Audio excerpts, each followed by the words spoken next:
आपण पुण्यात जातोय। पुण्याच्या हडपसरमध्ये धर्मवीर आनंद दिघे दहीहंडी उत्सव प्रमोद भानगिरे यांच्याकडनं आयोजित करण्यात आलेला आहे। आपले प्रतिनिधी अभिजित पोते सध्या आपल्या सोबत आहेत। अभिजित, इथे कसा उत्साह दिसतोय? ज्ञानदा, राज्यभरात आज खरं तर दहीहंडीचा उत्साह जो आहे तो सगळ्यांमध्ये पाहायला मिळतोय। मी सध्या पुण्यातल्या हडपसरच्या श्रीराम चौक, ज्याला प्रभू श्रीराम चौक म्हणतात, आणि इथंच शिवसेनेच्या प्रमोद नाना भानगिरे यांच्या दहीहंडीचा उत्सव जो आहे गेल्या 10 वर्षभर ही गर्दी तुम्ही पाहताय। गेल्या 2 ते 3 तासापासून गोपाळ भक्त आहेत, जे कृष्ण भक्त आहेत, ते या सगळ्या डीजेच्या तालावर, ढोल ताशाच्या निनादावर खरं तर हा उत्साह जो आहे तो साजरा करताना दिसतात। या सगळ्या परिसरासाठी ही खूप मोठी आणि ऐतिहासिक दहीहंडी गेल्या 10 वर्षापासून शिवसेनेचे जे शहर प्रमुख आहेत प्रमोद भानगिरे यांच्या नेतृत्वात पार पडत असते। खरं तर मोठी सगळ्यात ही दहीहंडी आहे उपनगरातली। 7,71,711 रुपयांचं 771 रुपयांचं बक्षीस खरं तर गोविंदांना, जे गोविंदा हे दहीहंडी फोडतात, त्यांना दिलं जातं। उपनगरातली सगळ्यात मोठी दहीहंडी म्हणून यांची ओळख आहे। माझ्या मागे ही दृश्य स्टेजवरची तुम्ही बघताय। पारितोषिक जे आहे, जे गोविंदा पथक ही दहीहंडी, मानाची दहीहंडी फोडेल त्यांना भलं मोठं असं पारितोषिक जे देखील आहे ते दिलं जातं। आपल्यासोबत स्वतः नाना भानगिरे आहेत, त्यांच्याकडनं जाणून घेऊया। विशेष म्हणजे या दहीहंडीत भजनी मंडळ येत असतं, अनेक कलाकार इथे येत असतात, विद्यार्थ्यांना मदत देखील या खरं तर गोपाळ काल्यातून होत असते। नाना, कसा विविधपणा तुम्ही या दहीहंडीतून जपलाय? या दहीहंडी धर्मवीर आनंद दिघे साहेबांच्या नावाने गेली 9 वर्ष झालं आम्ही इथे सातत्याने दहीहंडी महोत्सव आयोजित केला जात असतो। आणि खऱ्या अर्थाने दहीहंडीमध्ये सांस्कृतिक, त्याचबरोबर पारंपरिक वाद्य, वारकरी बांधव आणि छत्रपती शिवाजी महाराजांच्या याच्यावर काम करणे, गड किल्ल्यावर संवर्धन करणारे बी आमचे सर्व सह्याद्री प्रदेशांचे अशा वेगवेगळे अनोखा असा दहीहंडी उत्सव या ठिकाणी साजरा होत असतो।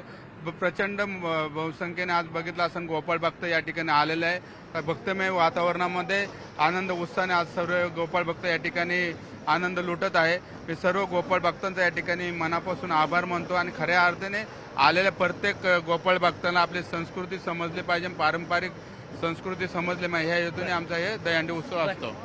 71 हे बक्षीस देतात, काय या बक्षिसाचं वैशिष्ट्य? नाही, दरवर्षी आमचं येणाऱ्या जे गोपाळ दहीहंडी पथक असतात त्यांना चांगल्या पद्धतीचं पारितोषिक या ठिकाणी मिळालं पाहिजे, कारण हे खेळ एक धाडसी खेळ असतो। कारण येणाऱ्या गोपाळ भक्तांच्या बी त्यांना एक त्यांच्या पाठीवर थाप पडली पाहिजे, म्हणून आम्ही गेले 10 वर्ष सातत्याने 7,17,771 बक्षीस ठेवलं जातं। ज्ञानदा, खरं तर काय या बक्षिसाचं वैशिष्ट्य आहे? मी पुन्हा एकदा आपल्या व्हिडिओ जर्नलिस्टला सांगेन की ही गर्दी जी आहे ती आता जमायला सुरुवात झालेली आहे। खरं तर पुण्यात आता दहीहंडीचा उत्साह जो आहे तो मोठ्या प्रमाणात या सगळ्या बाळगोपाळांमध्ये किंवा जे तरुण आहे त्यांच्यामध्ये आलेला दिसतोय। ज्ञानदा, अगदी बरोबर आहे। पुण्यातल्या दहीहंडी उत्सवामध्ये संस्कृती, परंपरा जपण्याचा प्रयत्न सुद्धा केला जातोय। 2 दृश्य आपण पाहिली पुण्यामधली। धन्यवाद अभिजित या सगळ्या माहितीबद्दल। वेळोवेळी तिथलं दृश्य, तिथली माहिती जाणून घेत राहू। इकडे ठाण्याच्या शिवाजी पाटील यांच्या स्वामी प्रतिष्ठानच्या दहीहंडीमध्ये गोविंदा पथकांकडनं सलामी दिली जाते। सुनील शेट्टी, अभिनेता सुनील शेट्टीनं सुद्धा इथे हजेरी लावली। तुषार रूपनवर आपल्या सोबत आहेत। तुषार, वेगवेगळे अभिनेते येतात, उत्साह वाढवतात, सुनील शेट्टी पोहोचलाय, कसं वातावरण आहे? ज्ञानदा, आपण जर पाहिलं असेल तर स्वामी प्रतिष्ठानचं यंदाचं 8वं वर्ष आहे। सकाळपासून मुसळधार पाऊस सुरू आहे, मात्र या मुसळधार पावसामध्ये देखील आपल्याला गोविंदा अनेक विक्रम करताना पाहायला मिळत आहेत। थोड्याच वेळापूर्वी मुख्यमंत्री देवेंद्र फडणवीस असतील, उपमुख्यमंत्री एकनाथ शिंदे असतील किंवा सिने अभिनेते सुनील शेट्टी येऊन जाताना पाहायला मिळाले। आताच काही वेळापूर्वी लालबाग या मंडळाने सलामी दिली आहे। त्या मंडळाचे अध्यक्ष सुधीर साळवी आणि आमदार शिवाजी पाटील आपल्यासोबत बोलण्यासाठी आहेत। आपण पहिल्यांदा सुधीर साळवी यांच्याशी बोलणार आहोत। काय सांगाल, दरवर्षीप्रमाणे यावर्षी देखील तुम्ही अनेक पथकांना जात आहे, स्वामी प्रतिष्ठानचं तुमचं एक वेगळं नातं आहे, काय सांगाल विषयी? स्वामी प्रतिष्ठानची दहीहंडी आणि आमच्या मंडळाचे, लालबाग सराच्या मंडळाचे इथं चिंतक शिवाजी पाटील, अनेक वर्षाचं आमचं नातं आहे आणि मैत्रीच्या नात्याने आम्ही देखील अनेक वर्ष या ठिकाणी दहीहंडी गोविंदा पथक घेऊन येतो। थर किती लागतात याहीपेक्षा इथे मिळणारा मान सन्मान, आदर आणि मराठी संस्कृती, सण, परंपरा टिकवण्यासाठी ज्या पद्धतीने जिथे इथे आयोजन केलं जातं, आम्ही विशेष करून मुंबईवरून या ठिकाणी येतो। आणि शिवा पाटील हे व्यक्तिमत्व आमच्या सगळ्या तरुण मुलांच्या हृदयातलं व्यक्तिमत्व आहे, त्यामुळे अनेक वर्ष या ठिकाणी मान सन्मान थराचा विषय नाही, तो या ठिकाणी यायचा मान सन्मानाने. खूप अभिमानास्पद गोष्ट आहे की याच व्यासपीठावरनं मी मागील वर्षी सांगितलं होतं की आमचा मित्र आमदार होते आणि आज विधान सभेमध्ये आहे. खूप बरं वाटतंय, आनंद वाटतोय. जसं यांनी सांगितलं की माझा मित्र आमदार होऊ दे आणि तुम्ही आमदार देखील झालात, मात्र तुमचा मित्र देखील राज्याच्या राजकारणाच्या पटलावरती गेले अनेक दिवस चर्चेमध्ये होता, त्याविषयी काय सांगाल? लालबाग राजाला स्मरून सांगतो की सुधीर भाऊंनी लालबाग राजांच्यासाठी खूप कार्य केलं, सगळ्याच मंडळांनी कार्य केलं आणि सुधीर भाऊंची जी पकड सर्वांना घेऊन चालण्याची ही पद्धत अतिशय म्हणजे त्याच्यामध्ये शब्दच नाहीत. आणि माझे लालबाग राजांचे कौटुंबिक संबंध आहे आणि मी त्यांचा म्हणजे कार्यकर्ता म्हणून त्याच्याकडे भावना राहतो. मला पण सगळेच कार्यकर्ते मान सन्मान देतात आणि मला खूप आदर वाटतो. खरं मी पण ह्याच दहीहंडीमध्ये सुधीर भाऊंना मी शुभेच्छा दिल्या होत्या आमदारकीसाठी. तर सुधीर भाऊंचा कुठेतरी आमचा शब्द त्यांनी खरंच नाही मांडला आणि मी आदरणीय उद्धव साहेबांना सांगेन की एक चांगला कार्यकर्ता, खरोखर एक चांगला कार्यकर्ता आपल्याला सर्व सोडून आज त्यांच्यासमोर खूप मला माहिती आहे आमदारकीसाठी खूपच त्यांना ऑफर होत्या, सगळ्या होत्या. तर त्यांनी बाळासाहेबांचं जे स्मरण करून जे सिद्ध करून दाखवलं आणि उद्धव साहेबांना ते झालं तर पुढे उद्धव साहेबांना मला विश्वास आहे की उद्धव साहेबांना नक्कीच त्यांना कुठेतरी एक व्यासपीठ, चांगला व्यासपीठ आणतील.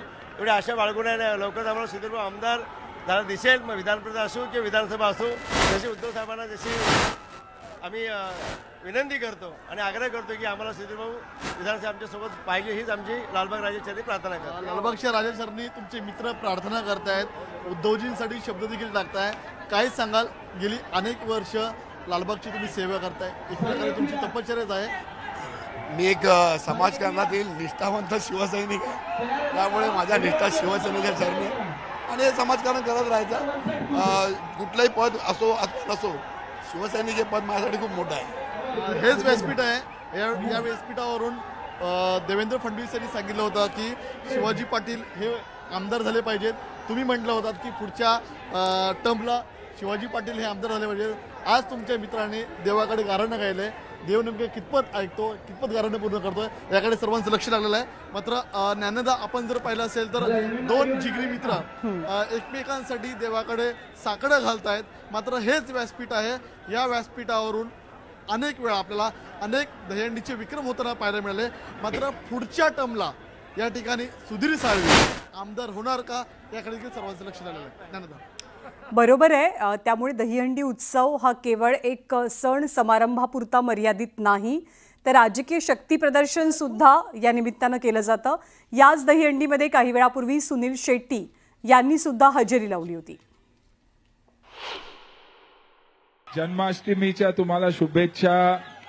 सर्वांनी सांभाळून थर लावायचं, एक दुसऱ्यांचा सपोर्ट करायला पाहिजे. हा, आणि हे प्रेम आहे ना तुमचं, तसाच राहायला पाहिजे.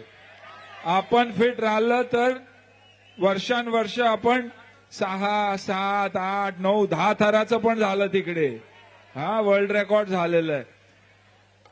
याच्या पुढच्या वर्षी इकडे यायला पाहिजे की नाही, 10 थराचं लावायला पाहिजे सर्व. हा, जन्माष्टमीच्या शुभेच्छा तुम्हाला सर्वांना. सर, आपल्या एक चित्रपटातला एक फेमस डायलॉग, आपल्या सर्व या पोरांसाठी एक डायलॉग. ए शांत राहा जरा, एक मिनिट. अंजली, मी तुला विसरून जाऊ हे शक्य नाही आणि तू मला विसरणार हे मी. अंजलि, मैं तुम्हें भूल जाओ ये हो नहीं सकता, और तुम मुझे भूल जाओ ये मैं होने नहीं दूंगा. तुम मेरी हो और हमेशा मेरी रहोगे.